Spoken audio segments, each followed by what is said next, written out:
Yeah. Hey, yep. Where's that cable? I'm back. Oh yeah. Sorry. The one I think is he needs to. I've got a cable. No, but this is the cable. Should we have background music, or if everyone's talking really loudly and I go, shh, guys, we've started. Will we do that as a joke? Oh yeah, okay. Yeah, okay, so everyone, we'll be talking loudly. Pretend they're having a good time. Yeah, there's a lot of chat, and I'm going to be talking across to some, even if they're not there. Yeah, so get off your phones, guys. Barry and Johnny. Wi-Fi. Good, right? And be chatting really loudly there, and I can say, quite, we've started. That's a great start. That'll set the tone. Yeah, I'll be absolutely cracking out there. Are we on? Sorry, shh, guys, shh, sorry. Hello, and a wonderfully warm welcome to Wake. We're here. I'm Leonie McDonagh. I am your host this weekend, which is a very sweet gig for me because I get 3 nights in a row in a pub. Lots of you have been here before at Wake. And for those of you who are enticed in by the promo video, you'd have seen lots of people together in a workroom, in a bar, really close to each other, right beside each other, drinking beers, being really happy, really close together, spreading germs. I mean, it was barbaric.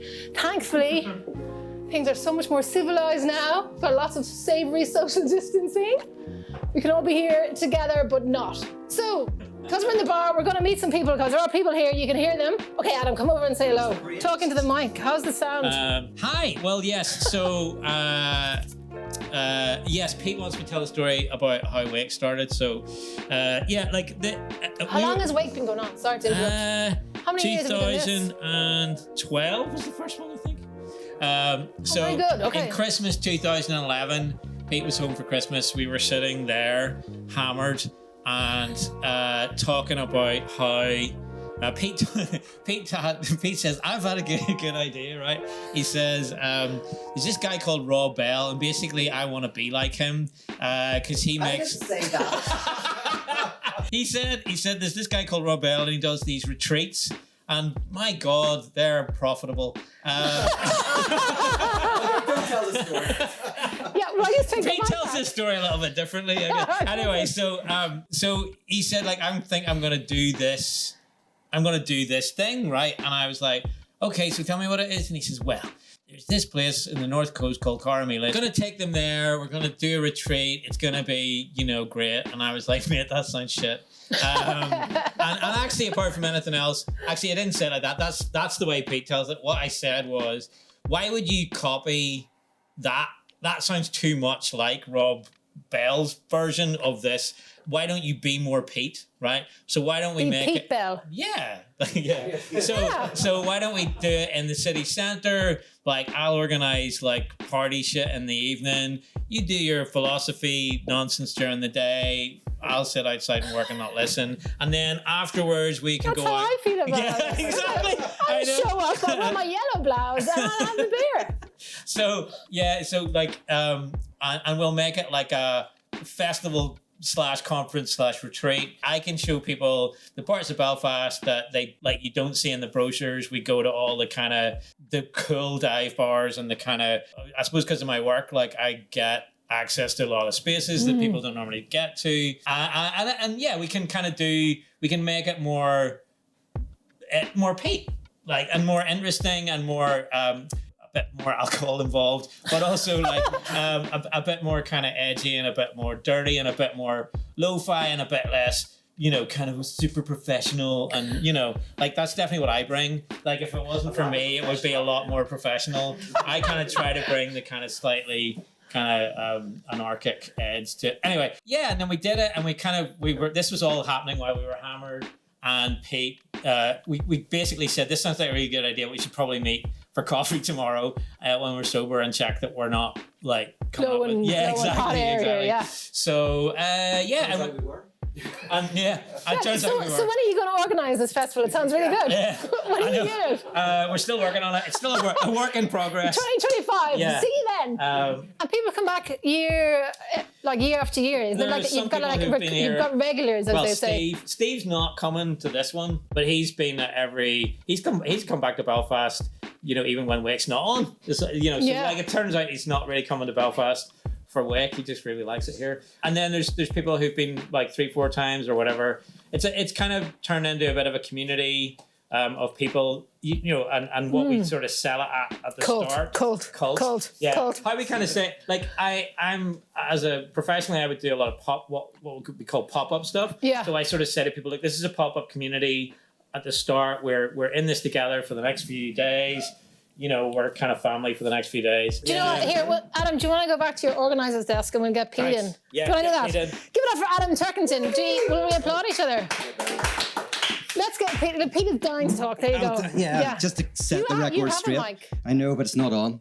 Oh, right, okay. Well, then you better It's hold just that it's mic. for show. I always have this. Just We're makes going me to have a look quick look professional. because we want to, before you start waffling, because Okay, you are on yeah, later, yeah. we're going to get Johnny McEwen in as well, say hello. But come on, go, say What? Say your follow-up to what Adam said there. Oh no, that was all great. I loved it. every bit of it was true. I wasn't hammered. He was hammered. I was sober as a judge. And yeah, no, I was just saying that finally, Adam used to go out every time I started to speak, like yourself at the moment. He'll go outside, not listen to anything I have to say, think it's all a bit cultish, all a bit weird. But finally it started to sink in. Yeah. And, Don't get ahead. and there's one day there was tears in his eyes and we had some music just as I am playing. And yeah, he just... I remember from Spark, because when I have a mic as well. Yeah, I know, because I want to do that as well, from Spark. And we were all on the bus. You know, that's the retreat. We all get together and this gang was on the bus. We were heading off to the Giant's Causeway or something. Yeah. And then you came on the bus with a box of sandwiches. Yeah. And one of the women there was like, she had a moment. She had Peter Rollins is giving me sandwiches on a bus. She was like, Elvis had just walked out of the building. She had this moment of, it's a celebrity. And I was like, what is she on about? But I'm starting to get it, Peter, is what I'm saying. Yeah. So someday I will give you sandwiches on a bus. And Adam we're starting to get it. It is with great pleasure that I introduce our first act of the evening. It is none other than Northern Ireland's most treasured musician, true story, Mr. Do I say Mr.? No. It is none other than Duke Special.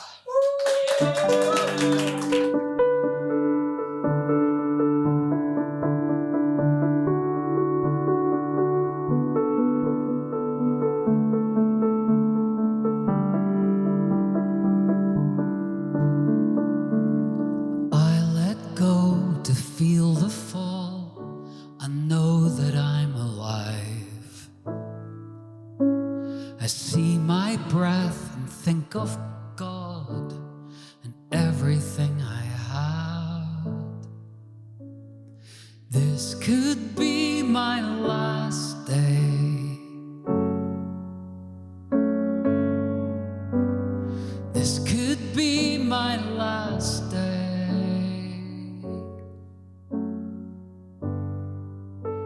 I touch your grave, it comforts me and tells me to be true. Everyone's a burning star and time keeps running through. This could be my last day. This could be my last day.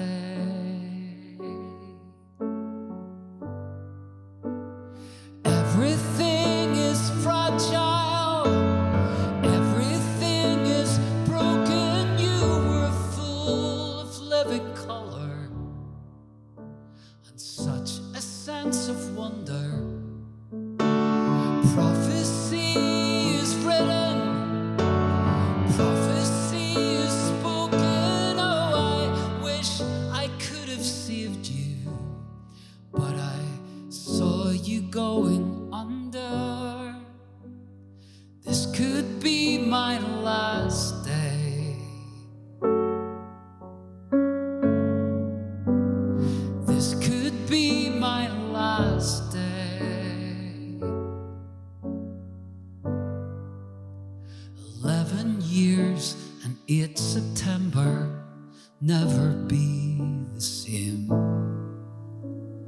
Charing cross and woven hats and flinching at your name. This could be my last day. This could be my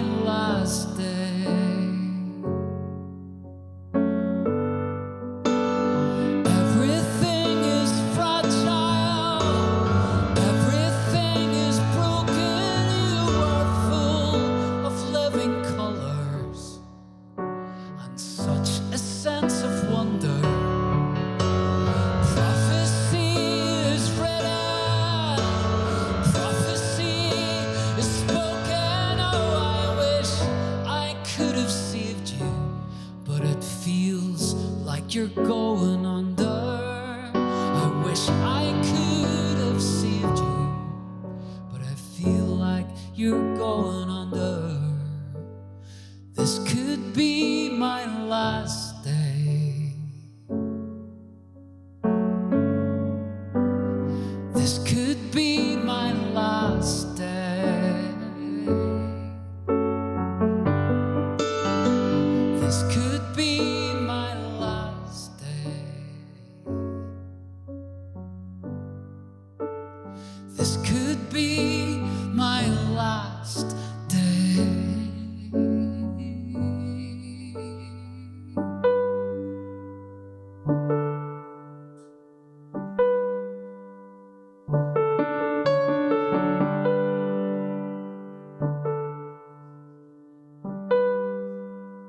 When the routine bites hard and ambitions are low, when the resentment rides high and our emotions won't grow, this could be my last day. Love will tear love will tear us apart again. Love will tear us apart again.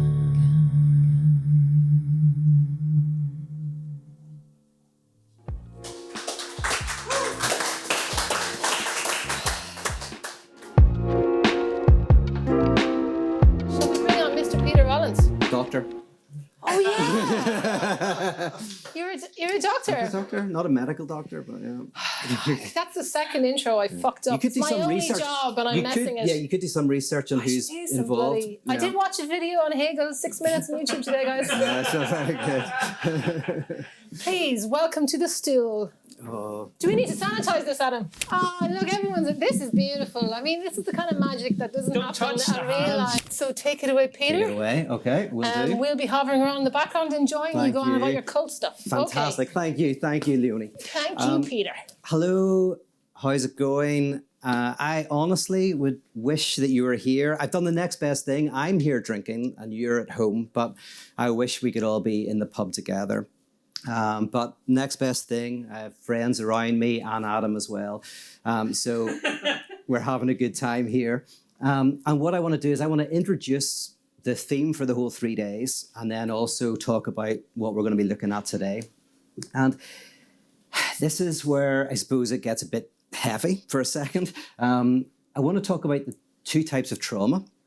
There's the trauma that happens to us, and there is the trauma that is us. Right? There's a trauma that happens to you as an individual, and there's the trauma of being human, the trauma of living itself. And psychoanalysis looks primarily at the trauma that happens to you, and my main interest is the trauma that is you. But they both are completely intertwined. If you look at your own individual traumas, eventually you will come to the trauma that is life itself. And if you look at the trauma that is life itself, eventually you will come to your own individual traumas. So what I want to do is I want to start by looking at what trauma means and what it means for us individually. And then I want to connect it with the work of parotheology and with this idea of wake. To do that, I want to introduce a couple of concepts. I want to talk about what's called beta elements, alpha function, and primal agony. Right? So Wilfred Bion, a canonical psychoanalyst, he talks about beta elements. And a beta element is an experience that you have, often when you're a child, that is so significant you cannot symbolize it. It is too much. It's something that happens to you that you can't put into any subjective form. It's like a ship sunken in the depths of the ocean. The ship contains the water, but the water contains the ship. And the trauma is like the ocean. It is this saturated phenomenon.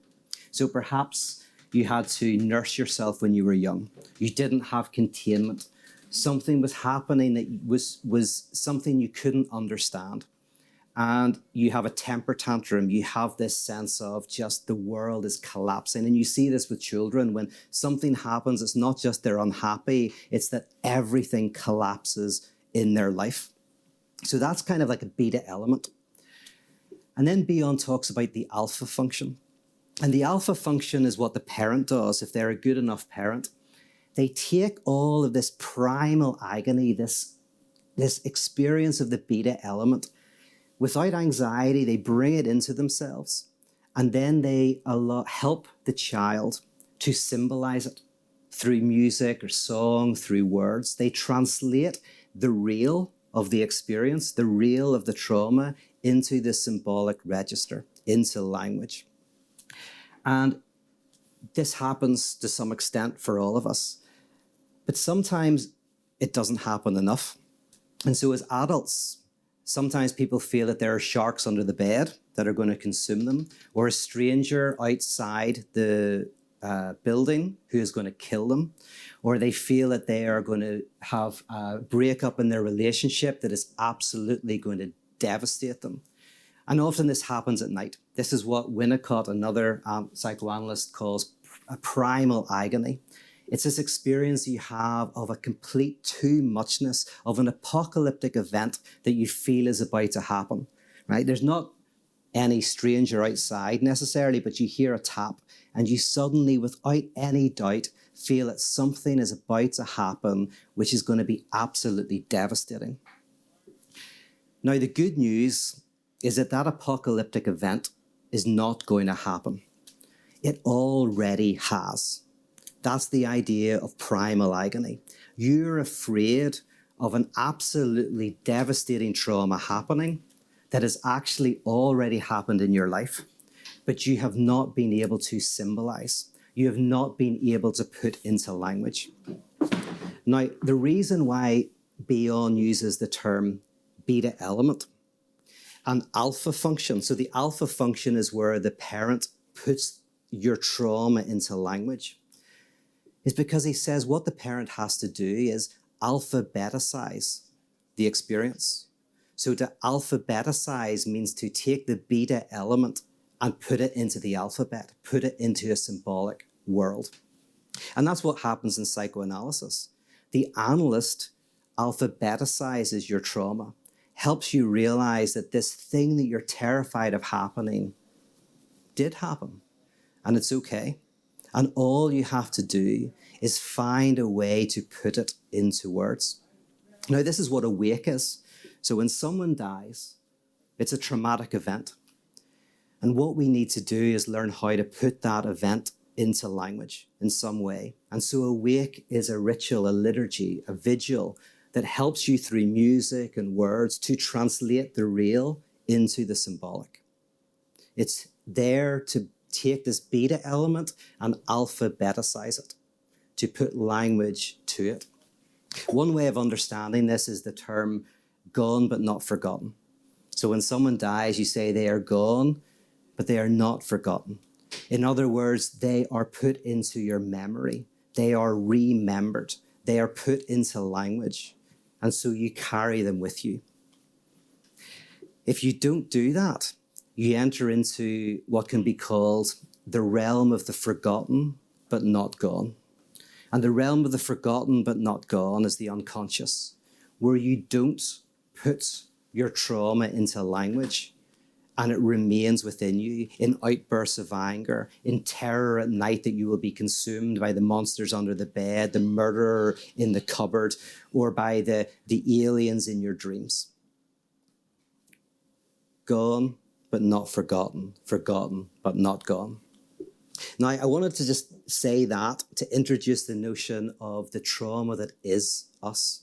One of the names for the trauma of being human is the death of God. And I'm going to explain what that term means in the next 15 minutes. One thing, by the way, that traditional theists and traditional atheists agree on is that this term is poetic at best. It's not a logical concept.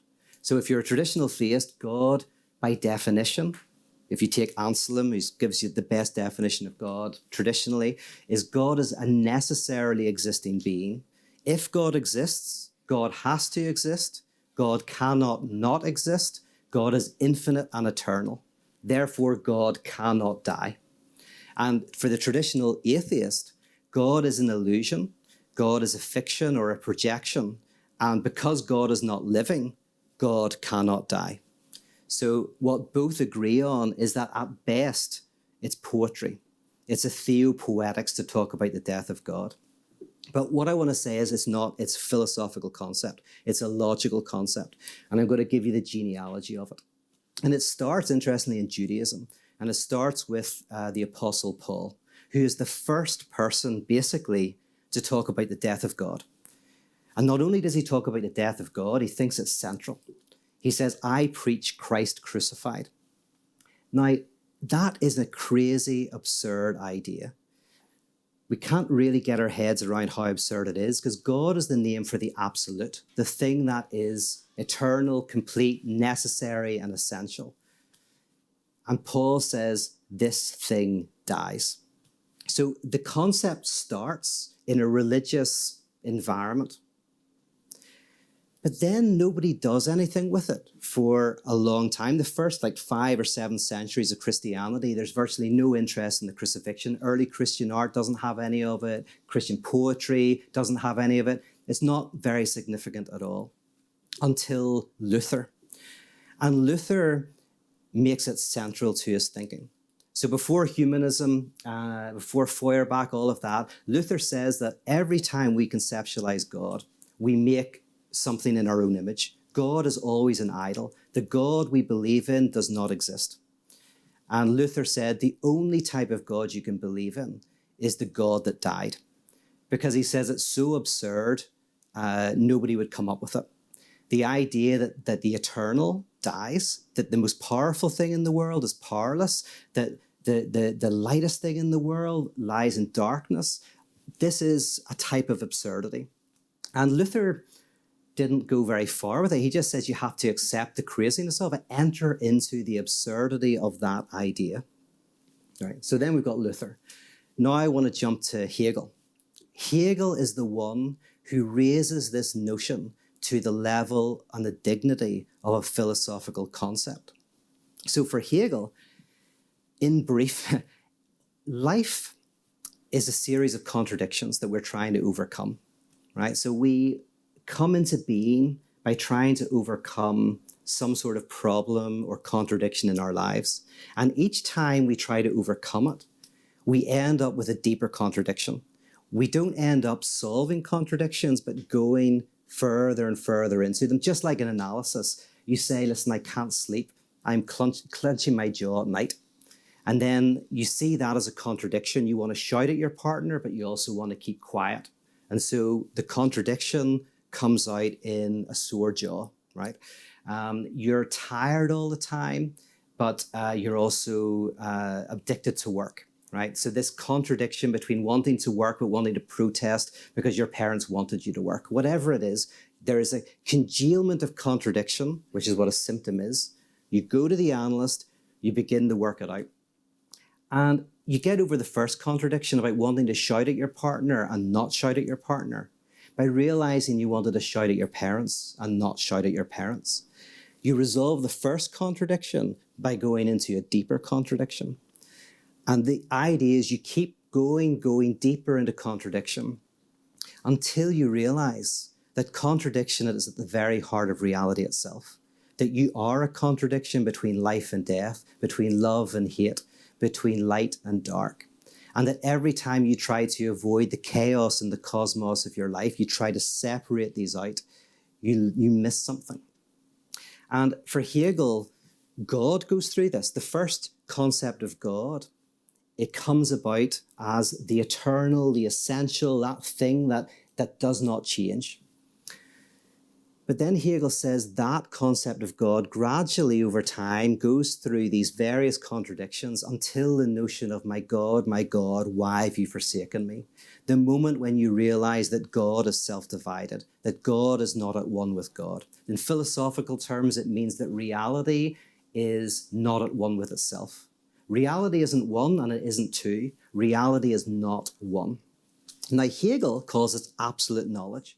When you actually Not just hear that, me saying it doesn't do it, but when you climb the ladder, when you go through the work of following the contradictions, you eventually hit absolute knowledge, which is the knowledge that reality is woven with chaos. The cosmos has chaos within it. Necessity has contingency within it. And he calls this within history. He calls it the end of history. He says that there's a point in the 19th century, very precise, the 19th century is the point when historically we realize there is no undivided absolute. Now, there's a story I want to tell you very briefly about this guy called Chaosmos, who is a very pious man, very religious guy, right? And he loses his job during COVID. He loses his money. He's very worried about the future. And he prays to God. And he says, God, listen, I really need some help. And he hears a voice from heaven. And the voice from heaven says, Chaosmos, sell the few things you've got. Get all the money together and fly to Vegas. And so Chaosmos does it. He sells his house, sells his car, sells everything. Gets the money together, flies to Vegas. He looks up to heaven and says, what do you want me to do, God? And God says, I want you to go into the first casino you come to, and I want you to sit down at the poker table and put all your money in the first hand. Chaosmos is a pious man, goes into the Hard Rock Cafe, sits down at the table, and gets dealt 7-2 off. Right? Terrible hand. And he's about to fold, but he hears the voice of God saying, don't fold, put all in. Chaosmos puts it all in. Somebody gets pair of queens, somebody turns over ace king. He's like, 2 people go in, all in with him. He's very nervous, but then a 7 hits on the flop, and then a 2 and another 2 gets a full house. He wins the money. He's like, I don't believe it. Here's a voice from heaven saying, now take all that money, go to the blackjack table, put it all in one hand of blackjack. Chaosmos does it. Sits, put all the money on blackjack, gets dealt 16. Doesn't know what to do. He's going to stick. He hears a voice from God saying, hit. And so he hits. He gets a 2. So he's on 18. He's going to stick. He hears a voice from God saying, hit again. He hits again. It's an ace, 19. Hears a voice from heaven saying, hit again. He gets a 3, 19, 20, 21. Oh, no, 2, right? Yeah, no, it's busted. He gets a busted. He gets 2. And he wins blackjack, gets all the money. He says, I don't believe it. And then he hears a voice from heaven saying, I take all that money and put it on 7 on roulette. So he's sweating, but he takes all the money, puts it all on 7 on roulette. Balls rolling, bouncing. Sure enough, it hits 7. And he looks up to heaven, he says, I don't believe it. And he hears a voice from heaven saying, I don't believe it either. You're the luckiest motherfucker I've ever seen. Right? That is the truth of Hegel, right? We think that God is unknown. The absolute has the answer. But Hegel says, no, the absolute isn't unknown. The absolute is unknowing. The absolute has this contingency built within it. And the end of history is the moment when we realize this. No leader, no powerful figure, nobody out there has all the answers. We are all in this together. Now, by the way, Hegel says basically that's in biology, it's called evolution, the non-at-oneness of the biological organism with itself, creating life. In mathematics, incompleteness theorem, the idea that the axioms of mathematics are contradictory. So when you try to use mathematics to explain everything, you find out that it falls into contradiction. In psychoanalysis, it's called the unconscious. The consciousness is derailed by an unconscious. And in politics, it's called democracy, the non-at-oneness of the social body with itself that creates potentially, hopefully, a society. And in physics, it's called indeterminacy, the quantum dimension of reality. And it's not by chance that Hegel is saying the birth of the modern world is the birth of absolute knowledge, because in all of these scientific disciplines, we are encountering a non-at-oneness at the heart of them. Right? That is the end of history. So the question is, well, what's the 20th century then? If the 19th century is the end of history, then what's left? And this is where Nietzsche comes in. Because Nietzsche comes in and says the 20th century, he's at the dawn of the 20th century, but he's saying that the 20th century will be marked by our denial of the death of God. It will be marked by our fleeing from freedom, from our fleeing from the idea that there is a non-divided reality. fleeing from the idea that we have to decide ourselves, right? That we have to, which is what anxiety is, that we don't know what we have to do. We have to make these decisions without anybody, no leader telling us what the answer is. That we will find this burden too much to bear. And that's why he tells the parable of the death of God. In the parable of the death of God, he's not talking to people who believe in God. He's talking to people who don't. The elites, the humanists, the scientists. He says, God is dead and you don't know it. You think you know it, but you don't realize it. You haven't experienced it existentially at the heart of reality. So you will fall for new totalitarian leaders. You will fall for New Age mysticisms. You will fall for these ideas of wholeness and completeness. And by the way, the secular version of that is the commodity satisfaction. There is a commodity out there that will fix me, that will make me feel great if I earn enough money, if I have enough things. That's just the secular form of wholeness and completeness. Whether it's psychedelic enlightenment, commodity satisfaction, sexual enlightenment, all of these things are attempts to flee from our freedom. This is what existentialism is in a nutshell. And so finally, what comes after Nietzsche is Freud and Lacan. Psychoanalysis is the technology that is designed to help you confront the primal agony of the death of God, to alphabeticize that experience. And that's what parotheology is. And that's what Wake is. Wake is the alphabeticizing of the trauma of the divided nature of reality itself. That we are condemned to freedom. That we have to decide for ourselves, that we can't put this onto somebody else. That reality itself is divided. Perfect. I am broken. I'm adored. I'm unspoken. I am lonely. I'm contented. I am seen. I'm half demented. I'm belief. I am science. I am peace. I am defiance. I'm the cause. I'm effect. I am sober. I am wrecked. I'm a whisper. I'm a choir. I'm a loser. I'm on fire. I'm an extra. I'm director. I'm a pin drop. I am Phil Spector. I am nothing.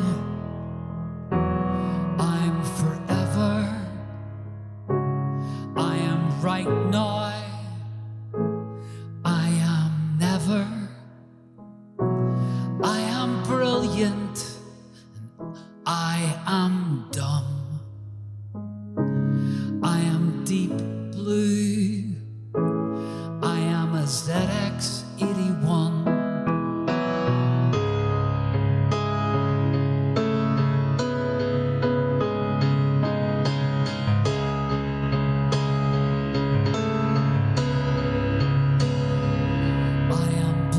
White. I am color. I am risk.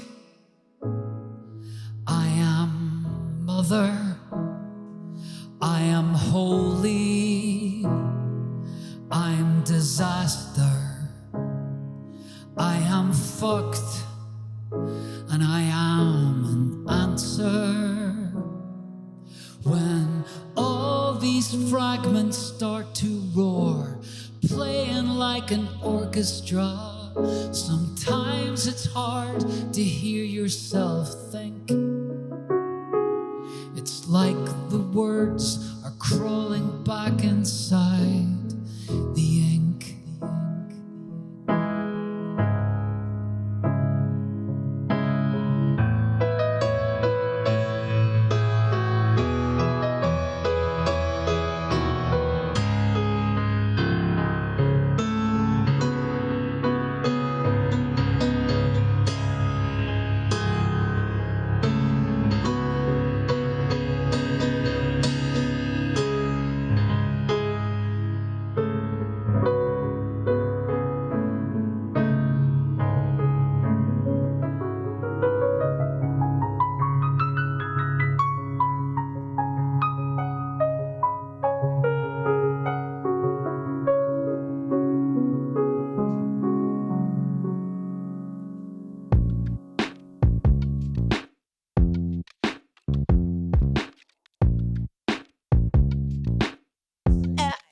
You know what's annoying? You know what's annoying? That the one laugh you got in that entire joke, in that entire talk, the one slammer where we all like, woo, Seamus is the man, and all the comments started flying about Seamus. I missed it. Oh, did you? Yeah, I missed it because, right, get this, I turned my notebook page and someone had drawn a cock on the next page. Oh my And I was God. like, fuck's sake, who's the cock? And then just as I ripped it out, there was a big laugh and I missed your gag. It wasn't a big laugh. Yeah, I know you're trying to make me feel better, but... No, I'm not trying to make you feel better. I'm trying to say, can you tell me the punchline again because I missed it? Oh, yeah. Well, did you hear the rest of the joke? I wasn't listening.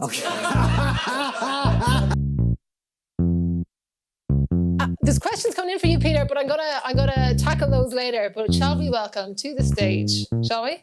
Shall we move along and welcome to the stage, Dr. Peter Bell Rollins. And doctor. Also another doctor. Yeah, he's a doctor. Couldn't imagine. Doctor, my favourite doctor, Barry Taylor. I better be your second favourite doctor. No, I don't have any favourites. You can all fuck off. All right. Only joking. Only joking. Take it still, Mr. Barry Taylor. Round of applause. Oh my God. That was beautiful, man. Yeah. I'm in my happy place. This is just so lovely. I've also been drinking, but and Phil Harrison provided a lot of this beer, so it's Well done, Phil. it's not your Patreon money yet. It's his generosity. Thank you, sir. Well, I want to go back to the beginning of all of this and to the title for this year, which is Into the Chaosmos. And Chaosmos is a word coined by another great Irishman, James Joyce. Another great Irishman. I like that. I should not have made a comment. I should have just let that slide. I tell you, But did you hear that? yeah, Another great I was Irishman. talking about Duke. Damn. Yeah, that's true. And you know, Joyce had this really interesting way. It's been said that he crafted particular language for his characters. You know, in that kind of stream of consciousness, experimental way. But also the words that he created were also intended to kind of capture the sort of pre-verbal thoughts and feelings of the reader. Yeah. And so he coins this word, one of many, chaosmos, which is this blend of chaos and the cosmos. And he gets picked up by any number of people, but particularly Deleuze, Lacan, do a lot of work with this. And that's the word that you've picked and you're inviting us all into in this iteration of Wake. So you're inviting us into the chaosmos, but I think into a particular version of the chaosmos, which begins and ends with this concept of the death of God. Is that ultimately what? Yeah, absolutely. And by the way, we're back in, is that, you know, for Lacan, so Joyce was a psychotic, had a psychotic structure. And for Lacan, Joyce cured himself through writing. Yeah. His cure was writing. And he basically, so if Joyce was a psychotic, which he was inundated with primal agony. Yeah. He had this experience. And he was able to create a language that was so chaosmotic. Yeah. That he cured himself. That's Lacan's kind of claim. Yeah. I Anyway, mean, just thought I'd throw that in as an personally, I think that's what music does anyway. I think that's why music is so popular for people, because I think it actually is, it's a kind of de-traumatizing. Yes, it's an alphabeticizing. Yes, alphabeticizing. Yeah. So in your version of Chaosmos, the entry point is the death of God. Yes. Right? That's where it all begins. So I guess in a really sort of blunt way, if you're not, how do you get there? How do you get to that point where you see, because, you know, we live in an era where God as a concept is up in the air for lots of people in lots of different ways. Yeah. But people are still sort of trying to find some version of God. Yes. You're saying something entirely different, or we're saying something entirely different, which is that you kind of have to get over that. Yes. And yes. Oh God. No, but so where does that begin? Yeah. Like what's the catalyst, if you like? And so here's the thing, and I've kind of like, and you know this, and other people who've been listening to me last year, like, I'm increasingly immersed in Hegel. I've come back to Hegel for the first time or whatever. Sure. And for Hegel, the death of God has already happened. And for Nietzsche as well. Sure. I want to come back to that. But so for Hegel, not for individuals as such, but in history, in our science, in our humanities, like if the event has happened. Yeah. And I want to touch on that because in a sense, if you imagine if there's a fundamentalist, you think you're certain. Yeah. Because you're young and everybody around you agrees with you. And so you think you're right. Yeah. And then one day, as a teenager, you encounter someone smarter than you who disagrees with you and has all of these better arguments than you. You have two options. That event has happened. You are now decentered, destabilized. Yeah. You can either go into it and go, oh yeah, that's interesting. I've got to rethink things. Yeah. Or you can close your ears and go and start reading Josh McDowell and throw yourself into certainty and whatever. But the certainty that comes after that event is different from the certainty that came before it. Sure. And one of the textures is the certainty that comes after it is you get really angry when people disagree with you. Yeah. You don't like to be around difference. You're obsessed with reading people who agree with you. Yeah. You create new purity cultures. I want to get into that. Actually, we live in new purity cultures of like only wanting to be around people who think like us and act like us and look like us. And if Hegel is right, the point of the 20th century and the reason why we have totalitarian leaders like Stalin or whatever is precisely because that's a reaction formation. Historically, we're now in the era of a non-divided other. We know it.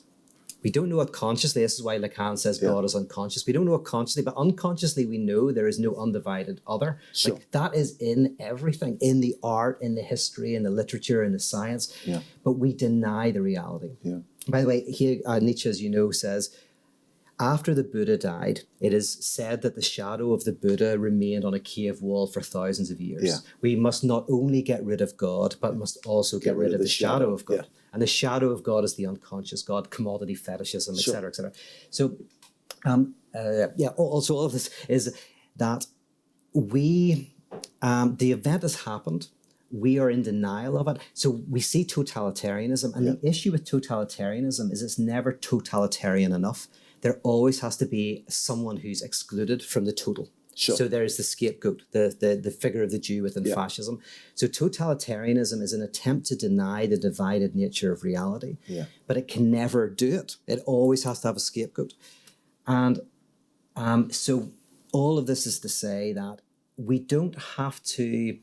This is the point of parotheology. Yeah. We actually don't have to get to the point of the death of God. It's already happened. That's why I was talking about primal agony. It's already occurred. Yeah. We just have to get the point where we can symbolize the real of it. We can put it into symbolic. That's the 21st century. Yeah. If the 19th century is the death of God and the 20th century is the denial of the death of God, the 21st century is the confrontation with it, and then the God beyond God.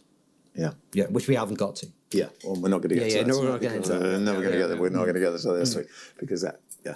So, what would you say to somebody who is wrestling through this whole notion of the events happened, the death of God is dead and buried. Yeah. It's done. You know, we're in the aftermath of that. Yeah. Which I think is an important sort of idea. It's like a beta element. That's the beta element of the 20th century. The beta element is the unsymbolizable event of the trauma that is our freedom. Yeah. And that's what anxiety is. That's why psychoanalysis is birthed in the 20th century, because we know neurosis is born, anxiety is born. That is a modern phenomenon. That is the denial of freedom. Anxiety is the denial of freedom. Well, anxiety is our freedom, but panic is the denial of anxiety. Yeah. That's. I mean, and again, but those words are important. Yeah, they're all important. It's important to get it. I mean, your ducks in a row. Well, I think we also don't take language seriously enough sometimes, and we interchange those things. And there's a big difference between anxiety and panic. Yes. And how they manifest and what they offer to us as people. And by the way, that's why, as you know, but that's why for Kierkegaard, anxiety is our freedom. Like anxiety is not something bad. It is the evidence that you experience life not knowing what you should do. Should I stay in? Should I go out? Should I have fun? Should I not? Should I call my mum? Should I not? Like, anxiety is the evidence of our spirit, of our freedom. And so for Kierkegaard, we should not try to get rid of it. We have to find a way to accept it. And for me, in a way, panic is the attempt to deny anxiety. Yeah, I was just sitting there thinking, I mean, we're sort of saying, you got to get around the death of God, or you've got to come to terms with that. But really, when it comes right down to it, what you're talking about, it isn't just getting your head around a particular idea. It's actually beginning the process of completely reframing the way you understand the whole of life. Yes. And its purpose, if purpose is the right word to use, right? Yeah. So what do you think that for you? So actually, I'll put it in a slightly different way.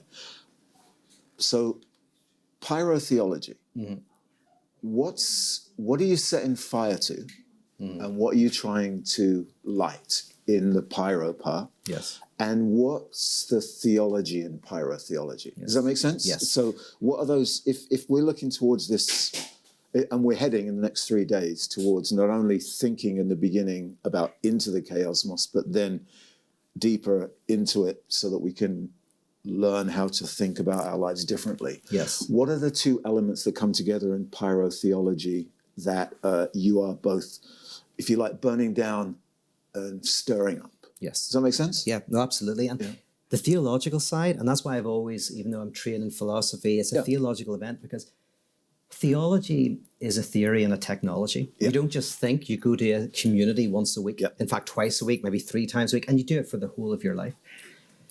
I believe in a collective of the contradiction, that we find it so hard to accept our freedom, to feel this anxiety, that we need a place where we go, a desert in the oasis of life, a place we go where there's art, there's song, there's poetry, there's preaching that helps us to see that we are the symptom of the universe. We are the ticks and grimaces of reality itself. We are the knot within reality. Yeah. It's so hard for us to accept that we need every week to go somewhere, and you can't do psychoanalysis because it costs a lot of money. Yeah. So you go to a place on a Sunday morning, it's kind of free, and you have art and music, etc. It already has a communal dimension built into it. So that's why it's theology, and theology is always interested in the absolute. What is the very core of reality? Yeah. And the pyro is the very core of reality, is fire, which it burns. So fire is a weird between being and nothingness. So after the fire, there's nothing. Before the fire, there's wood. Fire is this, you could almost say, a contradiction of of being and nothingness. So the pyrotheology is the living in the fire of the contradiction in a collective with art. That's why we with Wake have music, you have Duke playing, because it's not an intellectual thing, it's something one enters into existentially. Are you ready? Are you ready? Yeah. Okay, great. Thanks, everyone.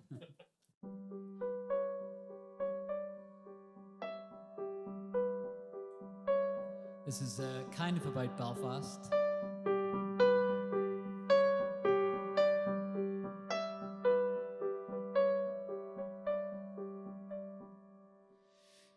Jesus and his blood don't mean so much anymore.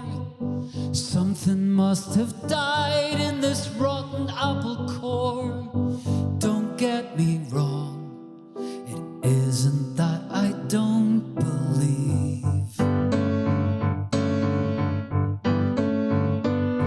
Maybe it's this place I grew that burns in my throat.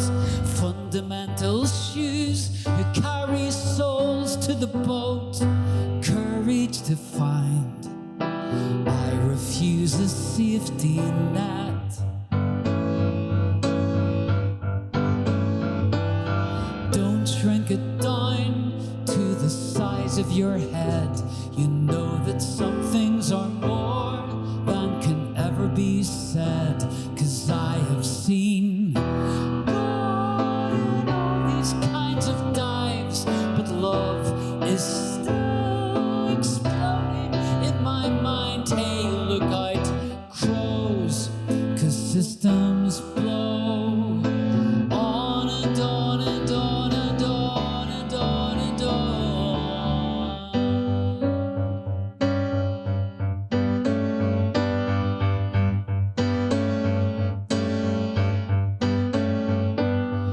Certainty's a city I decided I should leave, to live within the waters filled with died and fallen trees, tangled and cold, flailing like a drowning man.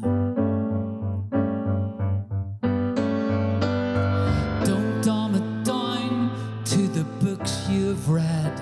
You see that there's still a light in the eyes of the dead, 'cause I have seen God in all these kinds of dives, but love is still exploding in my mind. Hey, look out, crows, 'cause systems blow on and on and on and on and on and on.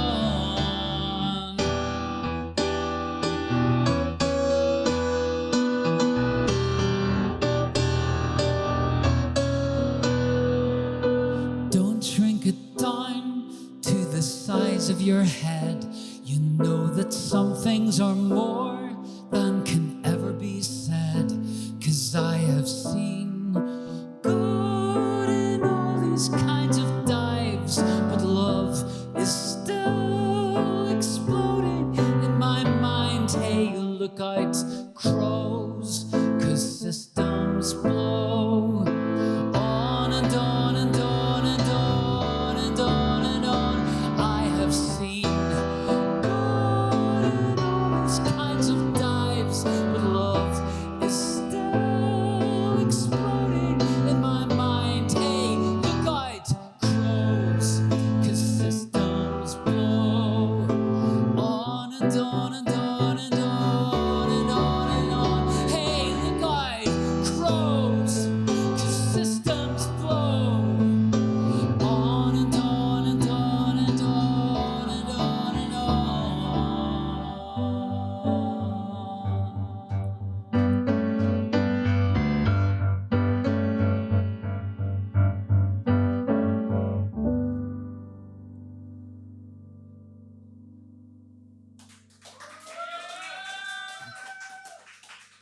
And I want to make a distinction between community and communion. Yeah. So community is a group of people who are gathered around something they share. Yeah. A community, we are gathered around dart playing or snooker or comedy, whatever.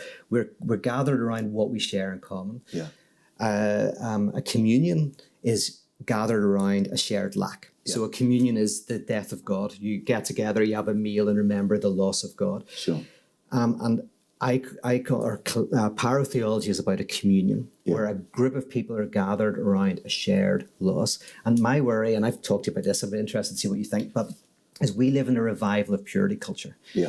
And for me, there's three big reasons that are interconnected, and people don't make this connection by history. So one is COVID, right? So that's literal. It's like people, germs. There's something physically, I don't want to be close to you because physically you might give me COVID, right? So that's a very literal base form of purity culture. I want to protect myself from the dirt. Yeah.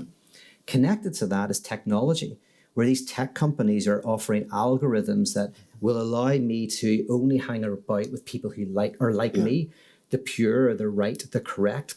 And I only encounter the other as a monster, as an absolute horrible other.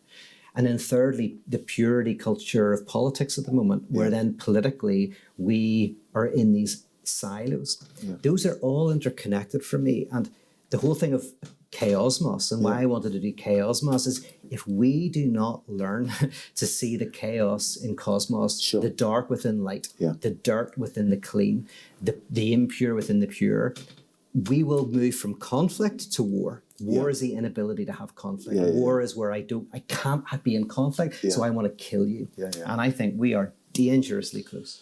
Yeah, I mean, I think it's I actually really completely agree with you in all of those aspects, and I think it's one of the things that it's interesting to me that if you sort of you go back as particularly Western society, but let's just say the whole world has become more modernized, we've also become more obsessed with the clean. Yeah. And particularly in the West, where people are so afraid or so never near dirt. Yes. That, I mean, you have people that are life coaches, and they tell people, take your shoes off and walk on grass, like it's some big revelation that you actually would put your feet on earth and not on concrete. You know what I mean? And I think it's reflective of a kind of internal distancing from dirt. And we've talked a lot about purity and impure, yes. and the tendency for particular versions of religion that focus on an obsession with purity. Yeah. And that's a big part of the Judeo-Christian dynamic. I mean, it goes back right to the beginnings of civilization. Yeah. The beginnings of religion and the beginnings of civilization are what to do with excrement, what to do with waste. What to do with shit. Yeah, what to do with shit. I mean, that's you can literally date the beginning of civilization to kind of those questions. Yeah. Religion has always been tied to what is pure, what is impure, what is clean, what is unclean. Civilization has always been tied to that. But it's interesting how that continues to grow. And then within tech, that's why sci-fi movies are always so sterile. Yeah. And Apple has a sterile morgue aesthetic. It's always promising more sterility, more purity, more escape from basically what Hegel calls beautiful soul, where you put your own monstrosity onto the other, like the monster's under the bed because it isn't in you. And that, but the interesting thing is the critique of purity culture is also within religion. It comes out of religion, the idea that who's in is out, who's pure is impure. And that's what I mean by the death of God. That's what Luther was doing, interestingly. Who's in, who's out, who's clean is unclean, problematizes our purity narratives. And a man who was famous for his views on shit. Oh yeah, that's right. Yeah, that's not, and that's a great connection. That's not. I mean, I mean, I think it's a really key thing, because the chaos in the chaosmos is the impure, and it gets then at the heart of the whole impulse of forms of religion that want completion, certainty, satisfaction, absolute, a world that the beginning and the end of, the parameters and the boundaries and the that's limits the modern world. That's the modern world. So when Marx, this is, I mean, that's almost the folly of the Western experiment, is our attempt to sort of map the world in such a way that it's all within our purview and our control. Yes. And along comes COVID, and suddenly you go, we're not as in control as we thought we were. No, and like that's the whole thing. The idea of wholeness, and is that it's never whole enough. It always has to have a scapegoat. It always has to have another who problematizes. That's in Mein Kampf. You see it all the time. Is that there is a wholeness, a completeness, a purity, and then there's a virus that comes in and threatens it. And there always has to be something we have to exclude for the fantasy, the utopia of a wholeness and a completeness. And that's why, for me, that utopic thinking always ultimately kind of ends in utter destruction. And I think, I don't know why, but when I was flying over here, I in my head, there's a quote from Bataille, stop making sense, but there's also a Talking Head song, stop making sense.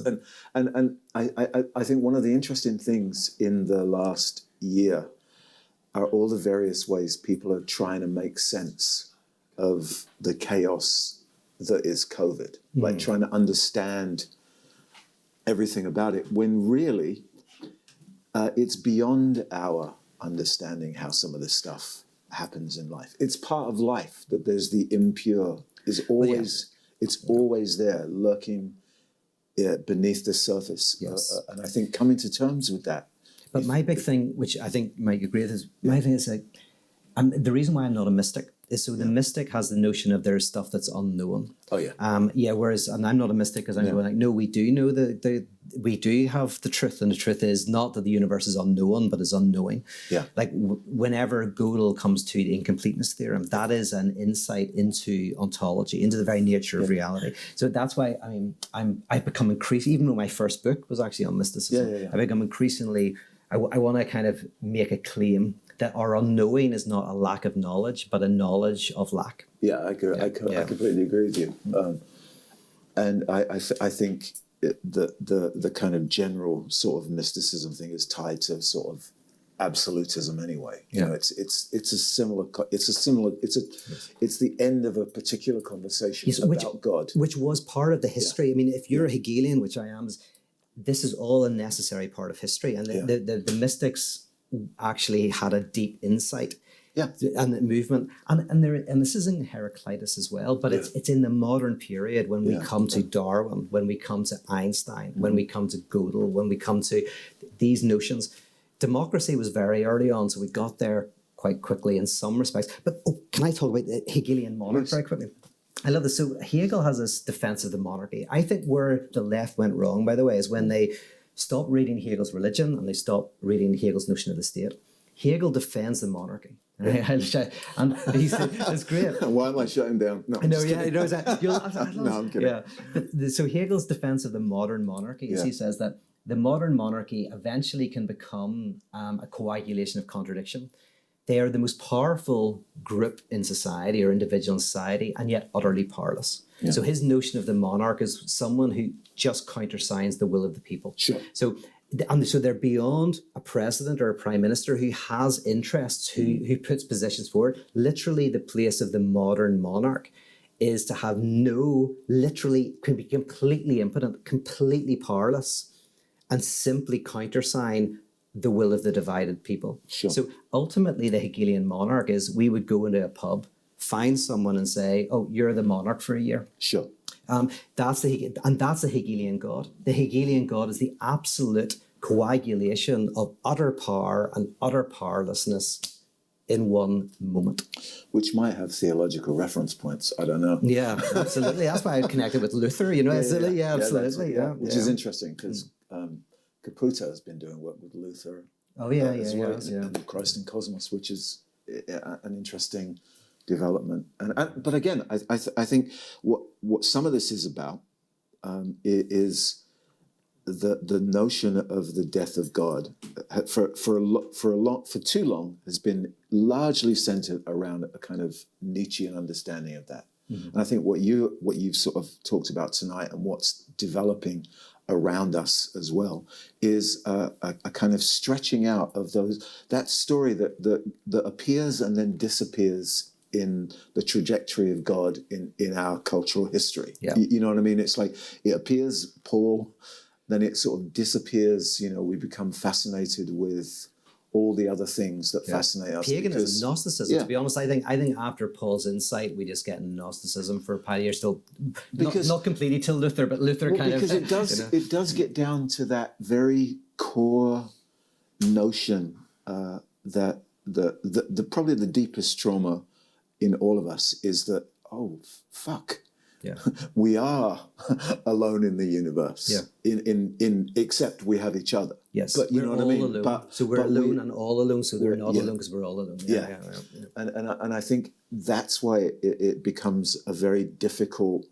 It gets lost in the business. The business of religion can't handle. Obviously, I don't think can handle the death of God. You have to separate the business of religion, the structuring of religion in a particular way, from the death of God. Because if you don't, it gets lost for a century, a few centuries, but it comes back. But my thing is, like, I don't have no problems with religion. My issue is secularism, because my issue is the commodity.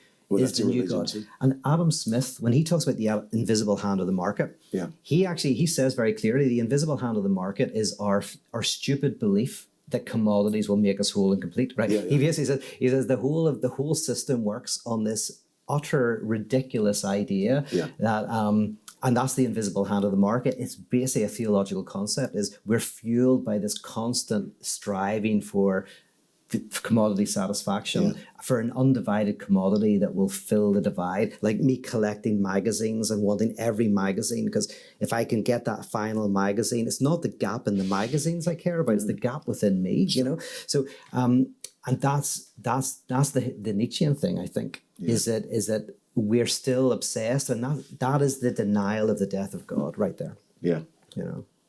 All right. So we begin tonight. We're entering into the Chaosmos, and we begin with the death of God? Where are we going from here? So it's now, how do we confront that? How do we put the real of the death of God into the symbolic? How do we confront the divided nature of reality? How do we bear the weight of our emancipation and of our freedom instead of fleeing from it and trying to find some sort of psychedelic commodity sexual satisfaction that's going to fix everything? And I like all of those things. I can't wait till I have sex. So I'm sure it's very good, Yeah. But it's like there's a certain. You've waited this long. I know. So there's a certain dividedness that we have to. But it's not even. And you know this, but for everybody, Yeah. the whole point. The argument of someone like Todd McGowan of capitalism is it works precisely because it doesn't. It works because actually we all get our enjoyment from not getting. We don't realize it, but that's where we get it. We get it from things not working and from struggling, but we don't enjoy our enjoyment. We fantasize that our enjoyment is in the sacrifice of sacrifice, or when I retire and get to the beach and whatever. Yeah. We don't realize that enjoyment is precisely woven into sacrifice and gift, that what makes life enjoyable is our sacrifice. And the problem of our society is simply a lot of people sacrifice for the very few. Yeah. What we don't want is to get rid of sacrifice. What we want is to sacrifice. I love in Ireland, everyone buys a round. That's a gift. Yeah. You buy a round, but it's an economy of gifts. Someone else will buy a round. Sure. And through that sacrifice that moves through society, there is meaning, their friendships are maintained, all of that. And so the whole point is it's already not getting and not achieving is where all the enjoyment is. We just have to somehow directly embrace that fact. Yeah. And that's Question. Oh, great. How do you do that? How do I do it, or how does one do it? How does one do that? How do you make a political project out of sacrifice? Mhm. Like that's an anti-political project, is it not? Like, is that not the difficulty? Like, it's all right for me or for you, but how do you get everyone together in a political cause to do that? Yes. That's the last time he's going to ask you. Yes, Phil. that's right. Yeah, I take that back, everybody. Phil's not there to talk. Yeah. Because I agree with what you're saying, Yeah. and I don't understand how it works in a political way, I because know. it essentially puts us back into our space and to work out our relationship to the cosmos or whatever. Mm. But how you make a political project of all these people who are committed to their enjoyment of not getting, Yes. that's a really difficult political project. It's very difficult, but you should yeah. maybe restate. Oh, restate the question, sorry. Okay, it says, Pete, why are you so great and have so many amazing insights? I'm truly baffled by your brilliance. Can you speak some more? So anyway, no, yeah. Phil and I are very much, I think, all like on the same page. And Phil's just going like, what does this look like politically? How does one? I think if I'm putting words in your mouth, but how do you create a movement that kind of enacts this? What does this look like? Can I say a couple of things on that? Right. So one is, Hegel is very good on this and saying like philosophy never gives you an answer. All philosophy does is raise up the contradictions that exist in the present. But the idea is if you raise up the contradictions that exist in the present, eventually it becomes so unstable and intense that it blows up into something new. Just like if you get a couple who are having trouble, they're having affairs, or doing all of this, they don't talk about it, and it all manifests in their kid being anorexic or in too much work or all of these things. Then they go to a therapist. Then they have to bring all of the antagonism up to the surface. And the analyst doesn't say what their relationship's going to look like. All that's going to happen is it's not going to look the same. It's either they're going to break up, or they're going to break up with the type of relationship they have and have a new type of relationship. Now, I know you know all this, but my thing is, one is that's the Hegelian project then, is simply you raise the contradiction of the present moment to its intensity. That's the political project. Hence, you shouldn't have too much of a notion. However, then saying that, I want to imagine a society where people sacrifice in meaningful ways, so they connect with what they create. They connect with the means of production. they sacrifice, but they are invested. Just like in my work, that's why I'm in my happy place. I'm working, but it's so awesome, and it's awesome because it's part of my essence. It's part of who I am, and that any project that helps people not be alienated from what they make, what they produce, what they sacrifice, and get the good of it, like a cooperative. What do you think of that? Yeah, I like that. Well, I think also you have to. I mean, it's probably a naive thing to say, but you have to start somewhere, and the tendency sometimes is to try and work out the bigger question. But I think sometimes you just have to feel very strongly that this is the way life needs to be for you and those around you, and work there.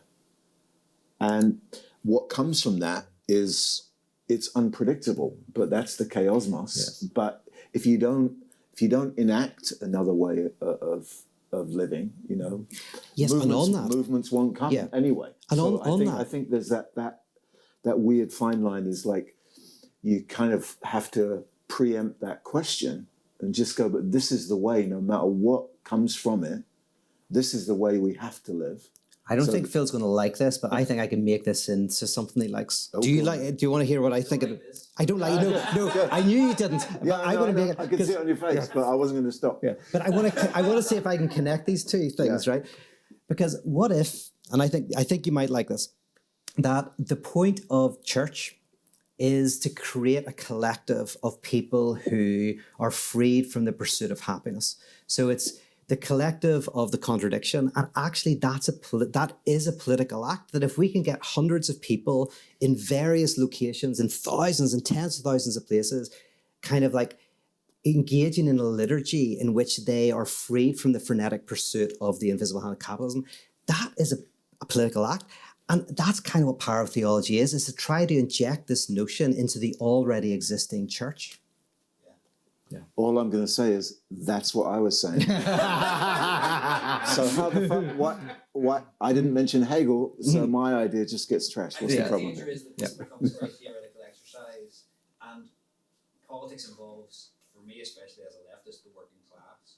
So it's easy for us who can put on events or whatever, but somebody who's a cleaner or somebody who's a bricklayer or whatever doesn't get to do this with their work. So the question is how this relates to them and how they relate that then to a political drive or political system or political community. 100%.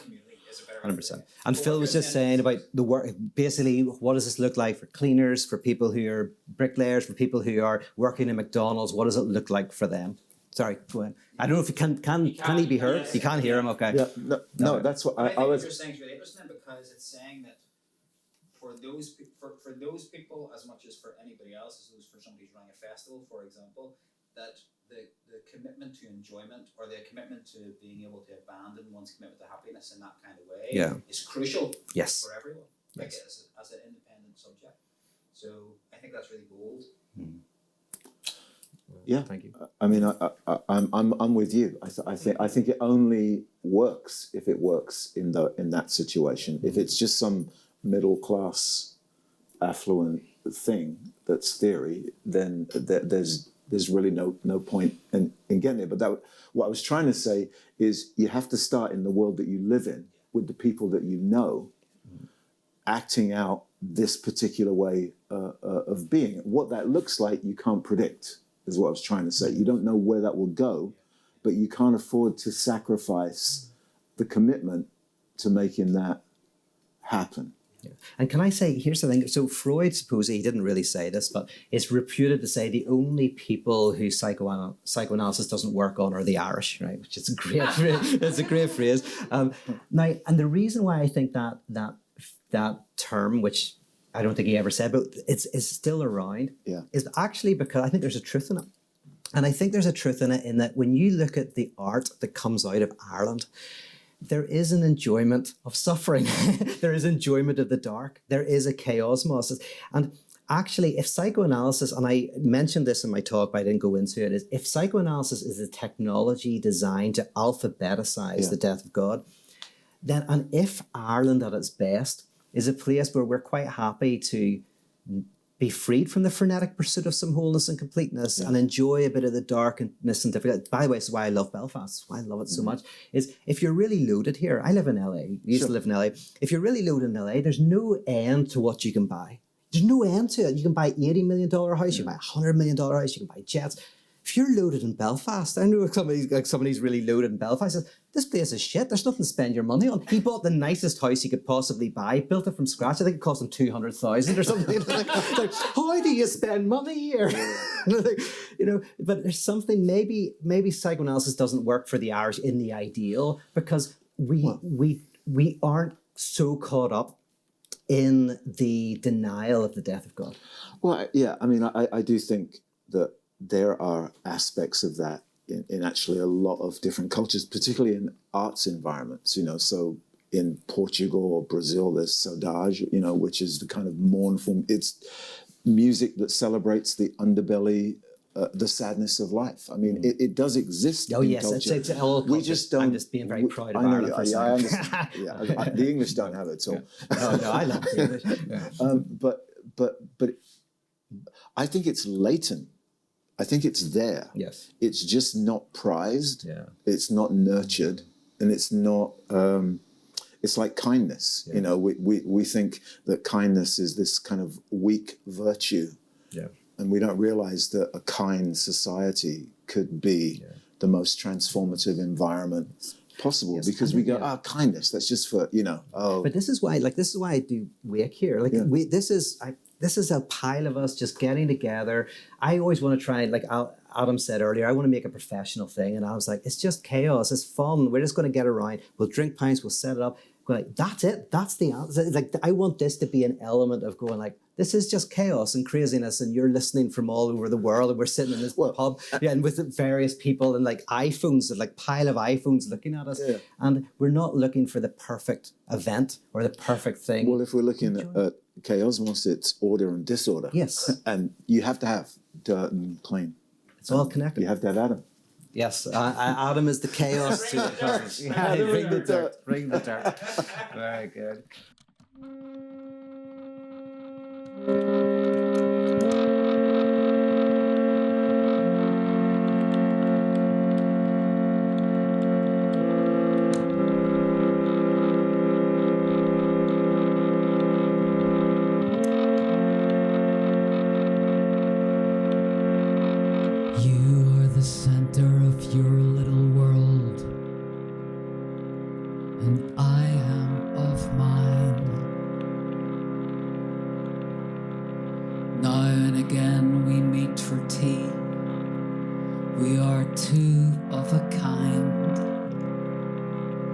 This is our universe, cups of tea.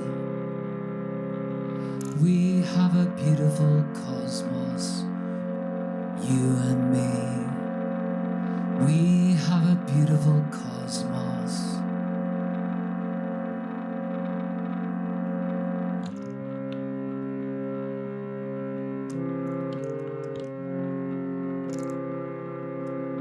What do we talk about when we meet up? Nothing at all. You sit with a sandwich. I look at a roll. Sometimes I open my mouth, then shut it. We have a beautiful cosmos, you and me. We have a beautiful cosmos.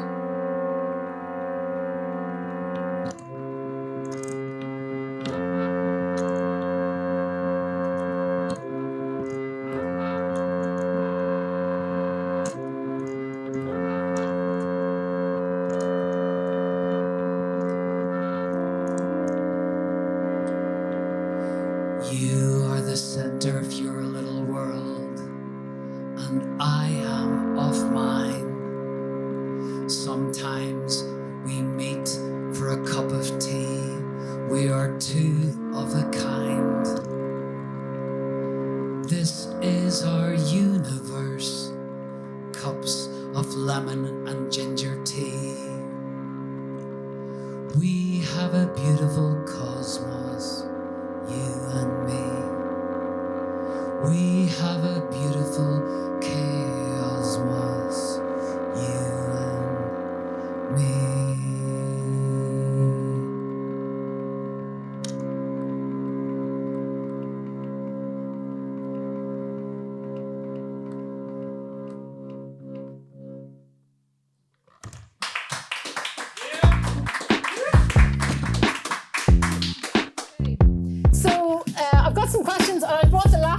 but we have the comments as well, so we just hit you with everything we have here. But there is a 30-second delay. Is it? It's about 30 seconds, isn't it? 20 what? 20 or 30 seconds. 20 or 30 seconds. Is that bad? No. No, it's just. Yeah. It is normal, but we'll be talking. Anyway. I mean, 20 seconds. But I have a few questions ready here. Brilliant. Great. Peter, In your little book. last sucker. Okay, we're going to get rid of you tonight. Let's do our best. Kevin Simmons. So, I think this is from your first. I want to see if you have any questions. I do, yeah. Okay, yeah. I do. I want to see if you were listening. But I'm also taking notes. I know, I I was also, going for a wee, things like that. Yeah. Kevin Simmons. So, did God alphabeticize Adam's primary agony by instructing him to name the animals in the garden? Oh, I've never made that connection. So that it could be something. When I hear something new like that, you have to then go. So, no, but right. Here's how I read. You probably know this. You don't know this. You know this. I might know it. You might know it. Well, yeah. I don't think you've listened to very much of what I do. No, okay. Yeah. I was like, is this a joke question or not a joke question? But it's not a joke question. I don't know. No, I mean, I didn't take it as a joke question. Maybe No, I it is. didn't. Okay. Yeah. But my reading of the Garden of Eden is it's an Oedipal story. So, A what now? Oedipal Story. So in the Oedipal story, Oedipus wants to sleep with his mother. Okay, yeah. Father gets away, kills the father, sleeps with his mother, which basically means Oedipus wants to return to the womb of wholeness and completeness. Father is in the way, kills the father, gets what he wants, and it's a disaster. Yeah. Story of the Garden of Eden, similar thing is the apple is wholeness, completeness, be like God, don't lack the lack. They break through the contradiction, they get the thing, and there it's a curse, it's a disaster. So for me, the whole beginning of the Jewish text is a type of connection with everything I've been saying. It's a type of direct embrace. If you get what you want and you realize that doesn't satisfy, and then you're stuffed, what do you do next? Anyway, so that's how I read the Oedipal story of the Garden of Eden. But does that answer Kevin's No, it question? doesn't. It doesn't at all. It doesn't at all. Kevin's question of did God alphabeticize Adam's primary agony by instructing him to name the animals of the garden? Yes or no, Peter? Yeah, I would say no because I would say... No, okay, fine, moving on. Chris Eyre. Yes or no? Yes or no? Yeah, that's all I want here. Does God exist? Yes or no? Yeah, No, don't show your working That's out. it. Don't show your working out. I mean, I keep it simple here. Chris Eyre, how do you tell the difference between a fundamental contradiction in reality and a fundamental contradiction in our language? They're one and the same. That's what it says. So if you think about like mathematics, is mathematics invented or is it discovered? Because in one sense, some people say it's invented because numbers are in our minds and in our concepts, but then reality seems to cohere with mathematics. Yeah. So I would say at the level of being, there is contradiction, but at the level of language and the symbolism, there's also contradiction, and they're both interwoven and intertwined, which basically means that reality is divided. It's always been divided. That's what physics tells us. Language is that reality expressed subjectively. And if I could say this one thing... Yes, you can. Oh, thank you. Thank you. Yes, go ahead. So in physics, physics is the level of contradiction at reality. Biology, evolution, is the contradiction at the level of biological beings. Psychoanalysis is contradiction at the level of subjectivity. Whenever I say that Hegel goes into deeper and deeper contradiction, what I'm basically saying is that as the universe develops, contradiction gets more and more interwoven into reality. So trees and dogs and cats and rocks are all caught in contradiction. Human subjectivity is where we can understand it and where we can subjectivize it. And when I talk about primal agony, that's a type of inability to subjectivize the contradiction. So yeah, reality and language, I think, is all connected. And thought and being, by the way, is the fundamental thing of philosophy. Is how does reality, matter, connect with mind? How does thought connect with reality? How does stuff connect with consciousness? And in philosophy, there's always an attempt to link the two. And the way to link the two is the contradictions in thought are are an expression of the contradiction of reality. Does that make any sense? Chris Eyre, I hope you're happy with that answer. Oh, is that Chris Eyre? Oh yeah, Chris. Hey, Chris, how's it going? Chris is an odd mystic, so he doesn't like some of what I say, but he sticks around. I like that. And I wonder, are you a descendant of the Eyres from Galway? I'm from Galway originally, and famously there's the Eyre Square, and they had the Eyres back in the day, the biggest land estate in all of Ireland. So I wonder, are you one of those Eyres, Chris Eyre? And it's like QI. I like it. You should throw in little nuggets of like. Just What do you mean? I should. I just did. You did. Yeah. I Well done. just did, Peter. Yeah, That's that's why you pay earned the your big money. You earned your money. Yeah, Absolutely.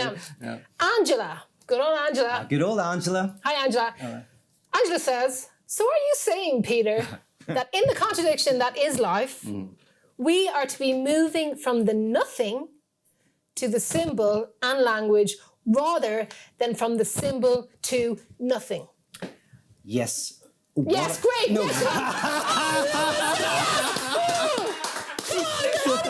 Next.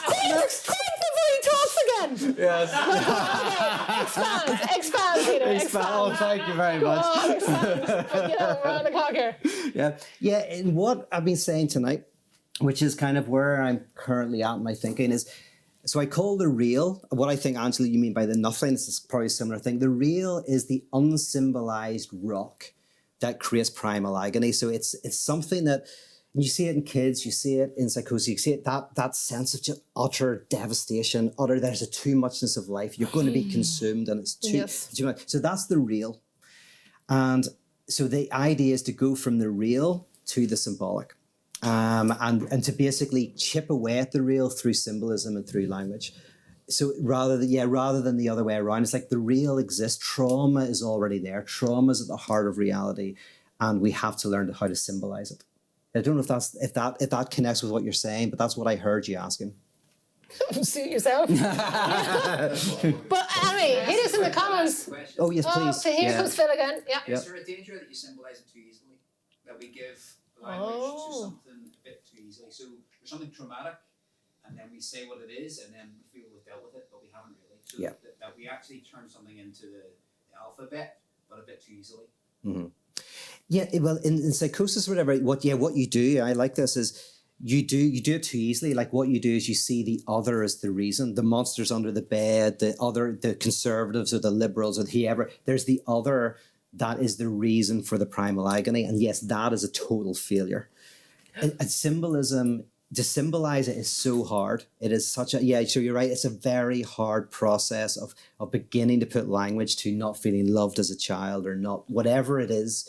So yeah, there is, if it's too easy, it's not right. Like, that's the thing, that's what I don't like about humanism is if the death of God wasn't traumatic, you didn't go through it. The death of God is always traumatic. Or the confrontation with the death of God is always traumatic. There is no, oh, that was easy. And by the way, somebody might say, oh, that was easy. I used to be, say, a believer. I used to believe in God and then I gave it up, whatever. That's fine. But then they say, I went out with somebody and I broke up with them and I was utterly devastated, utterly destroyed. I went, that's the death of God. Because you thought that other person would make you whole and complete. You thought, and so that's your death of God. It is traumatic and it's symbolism. But does that answer, are we on the same page or? Yeah, no, it's just, this is quite, you know that the symbol you've got, because there's lots of ways of making symbols, right? Yeah.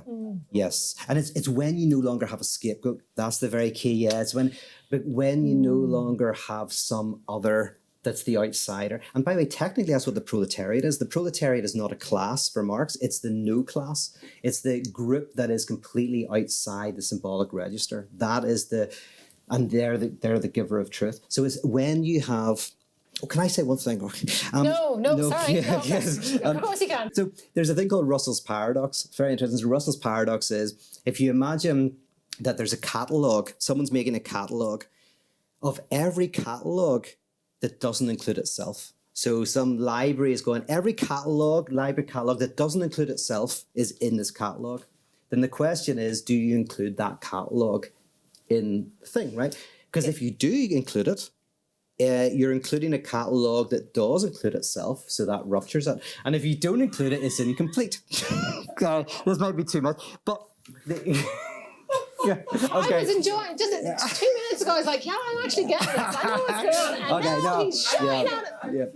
He's shouting out catalogues. Oh, yeah. Well, so finish up. Oh, yeah. So the idea is that whenever you're trying to be totalizing and have a whole and a complete, there's always either something excluded or something that you include that ruptures it. Okay, yeah. And we have to make space for that scapegoat. So yeah, scapegoating, and that's what paranoia is. That there's some group, the Illuminati or the Q or whatever it is, some group that's everywhere and nowhere that's responsible. Interesting. You know, she's very good at pretending. It's very good. Interesting. No, actually, that is interesting because I'm starting to get this. Brennan Johnson, utopic philosophy is always subpar because the idea of cutting out the other to make perfection is by definition imperfect. Yes. An imperfect, contradictory utopia is the only thing that makes sense. Yes, 100%. Yes. And utopia is a good phrase. A non-utopic, that's what I mean by totalitarianism is never totalitarian enough. The whole can never embrace everything. There's always an outsider. That's what we have to embrace, both the inside and the outside. Anyway, yeah, very good. Well done. Well done. Hannah says, is utopia not always on the horizon but never fully realised? Yes, 100%. Oh, direct answer! Yes! Hannah, I'm just going to do yes and no answers from now on. Yeah, so good. No. So good. Yes and maybe. Jasper says the fact that the cosmos can only evolve from a state of lower entropy, in brackets order, to a state of higher entropy, in brackets chaos, is actually what causes the arrow of time. Yes, that's very true. Yes. Ryan Scott, we're doing it now. Ryan Scott says the real practical difference is simply, does your community want to be challenged to a different future or affirmed in their present? Yes, that's it. Yes, can you do decentering practices to decenter, or do we want to just have a purity culture of the same? Yeah, great. Yes. Jasper says, i.e. our experience that time flows from past to future. So in physics, the evolution from order to chaos is what makes time and thus life possible. Yes. Now, the only thing I'll add to that is that it's not, the additional thing is there's this movement of entropy, but it's not that we're moving from order to chaos. It's also that chaos has been interwoven from the very beginning. That's the interesting thing as well. The chaos isn't kind of like almost what's playing out, but is right there from the beginning. But Kevin did say, back to the idea of creating collectives. Is it useful or even possible to inject this disruption into church or to create these collectives outside the institution? Yeah, that's a biggie. And, but that's a brilliant question.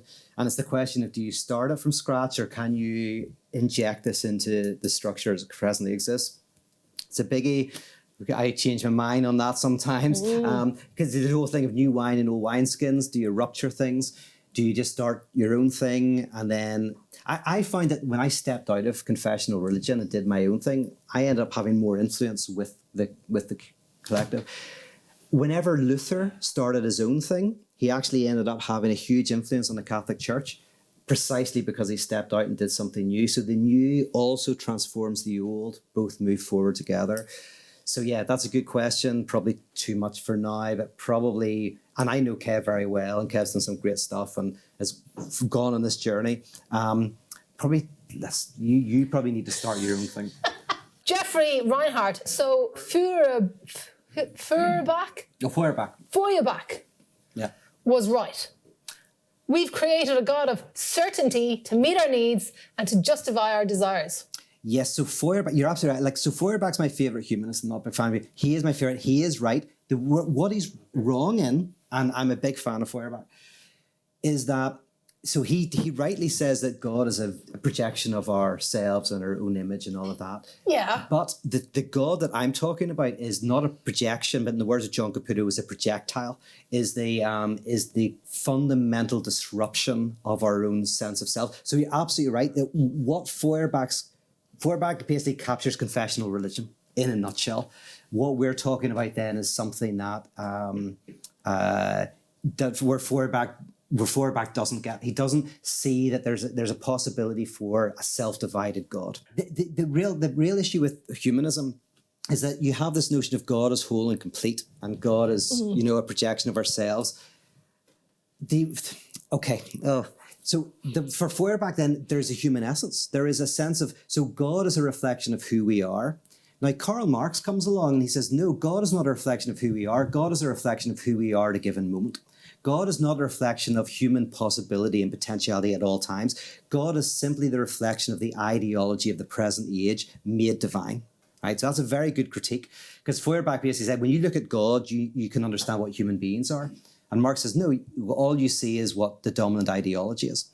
And so Marx's anti-humanism was to say that humans don't have some sort of essence that is unbroken and absolute. Human beings are divided, and that's my critique of humanism in a nutshell. But do you want to come back on that, because that's just a touch on the subject, but it's very, very important. Feels happy with that. Yeah, 1 minute. Good. 1 minute. 1 minute. One last question. Okay. Some strange YouTube name, Mikai338, still having a hard time with the idea of embracing uncertainty. Yes. Maybe it's just a problem of not having good language for a chaosmos, but sounds like we're encouraging certainty about uncertainty. Yes.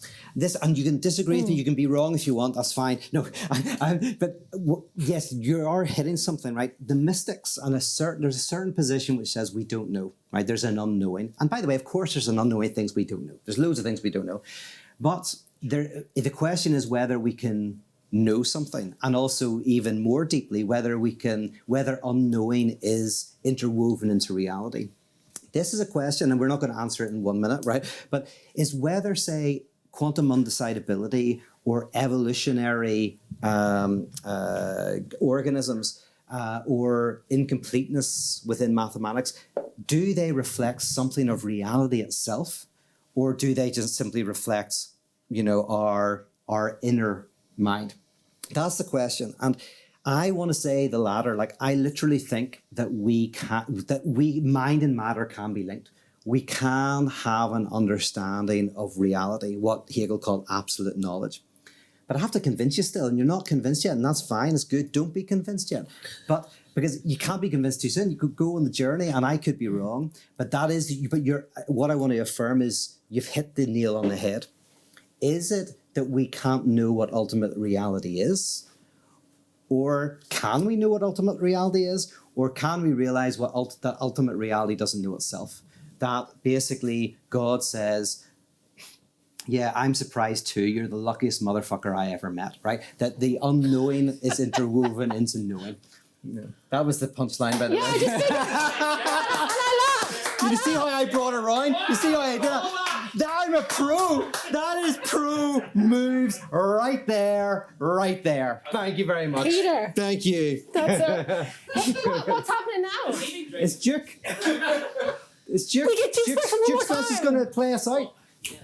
Please, welcome back to the keyboard. The legend! Peter Rollins, what a finish. And just to really send us over the edge, it is Duke Special.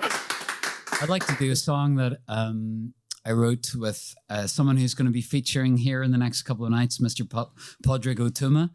And this is an interpretation of his poem, of an interpretation of an old photograph taken by Paul Strand in the early 1900s in New York. And it's called Cherry Blossom Girl.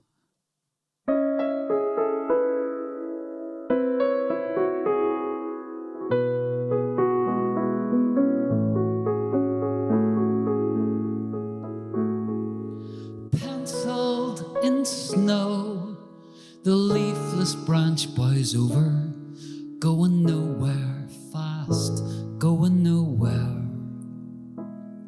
She lifts and drops her boot-clad legs that shiver, going no place fast, going no place.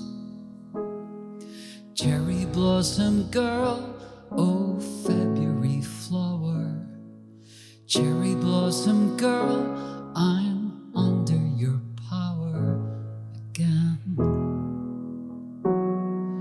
3 trees in sleep, and me, I had old feelings breezing through me late, breezing through me. Sleigh pulling queen, do you hear my heart is pealing like the George D. bells, like the bells. Cherry blossom girl, oh February flower. Cherry blossom girl,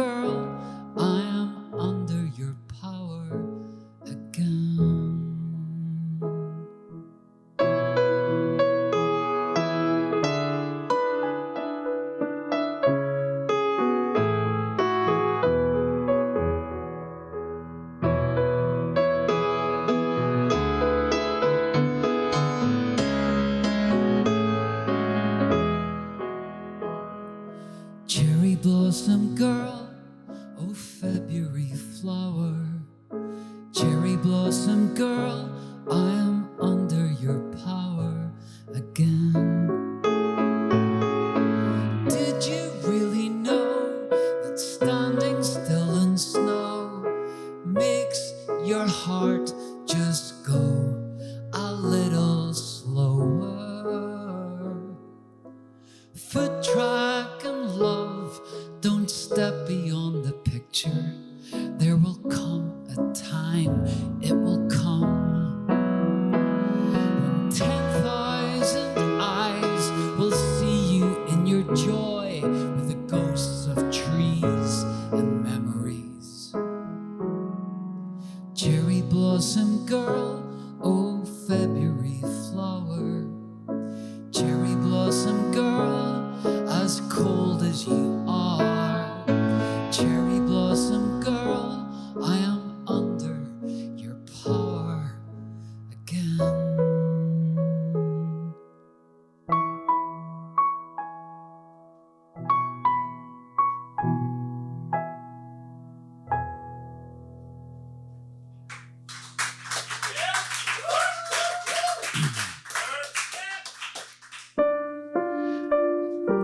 This was originally written as a little opera for myself and two friends. Oh, river, oh, river, oh, river, river is blue.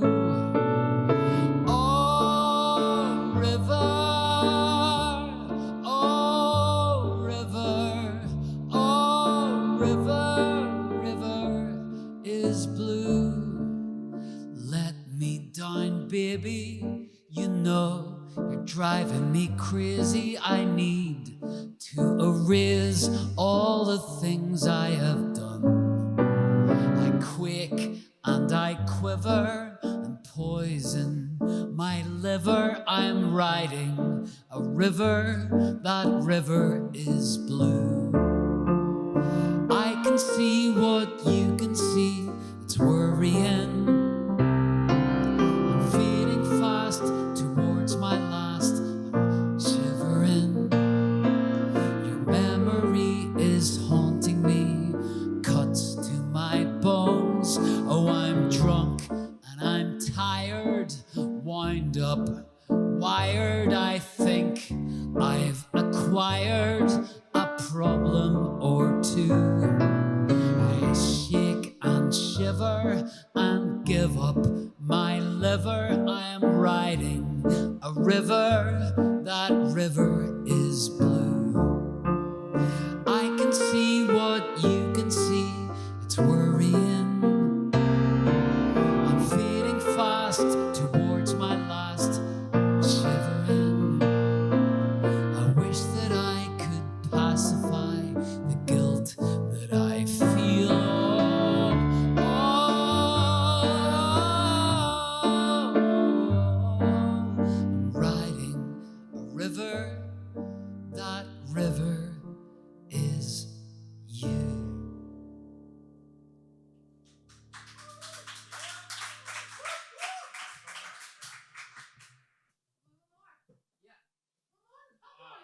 Hey. What are you doing, Juice Session? Blame all your charms that melt in my arms, but don't blame me.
I could go to London, I could go to London, I could go to London, I could go to London, I could go to London, I could go to London, I could go to London, I could go to London. I packed a lung with smoke, crossed the line.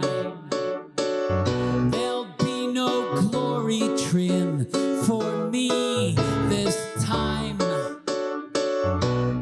Now just where do I begin after all I've taken in?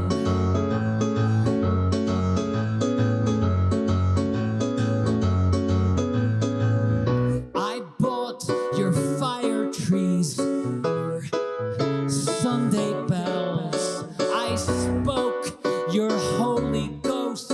I drunk your wells. Now that tongue has had to go, side and centigrating.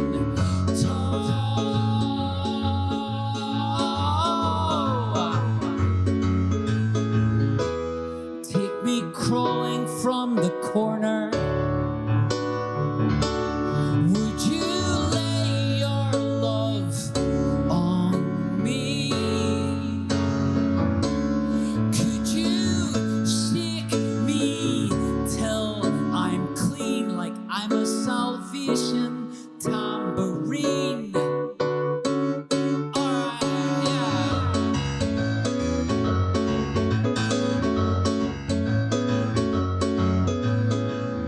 I heard from Canada the day she died. The clowns are killing me to join their side. I'm certain I can't pay the fare. Bloodshot vision keep me here.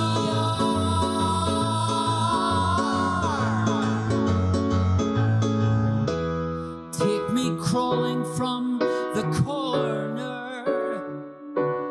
Would you lay your love on me? Could you shake me till I'm clean?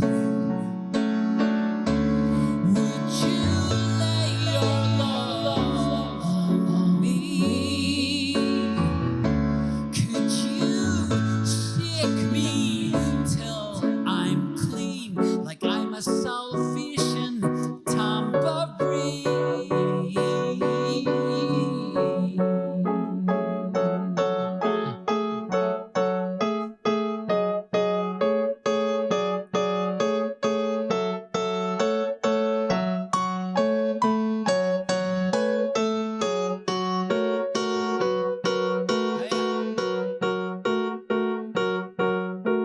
It's wrong.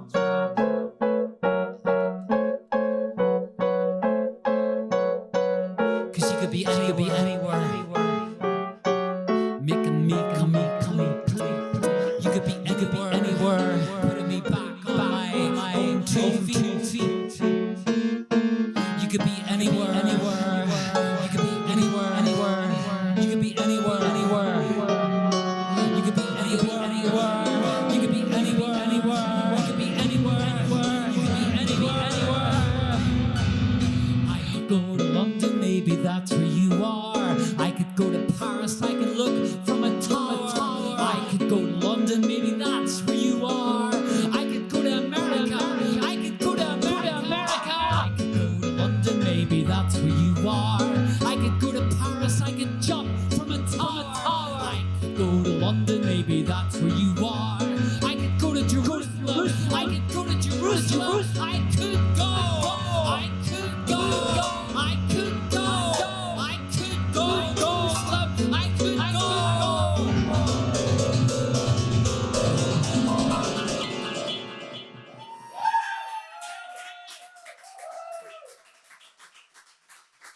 Give it over, Duke Special! Fantastic. Let's hear for Duke Special and contributions from Adam Turkington and Phil Harrison, and let's hear for John McEwen, Barry Taylor, who's going to be back with us tomorrow night. Yep. Thank you to Adam and Ron on sound, and of course thank you to Alan Meebin on tech. Thank you to me.